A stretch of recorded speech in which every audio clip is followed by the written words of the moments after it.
Une question qui m'est maintes fois posée.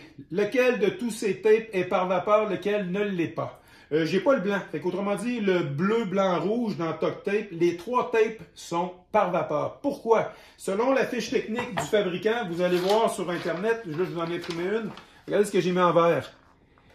Les trois tapes vont arriver à moins de 1 perm de perméabilité. Donc, selon l'unité de mesure, c'est des grammes par pied cube heure qui peut traverser. Donc, ils sont considérés comme des pare-vapeurs. Ce qui est très curieux de celui-là, on aurait cru qu'il est pare-vapeur puisqu'il est métallique. Il a été conçu pour les ducts de ventilation, les conduits de ventilation.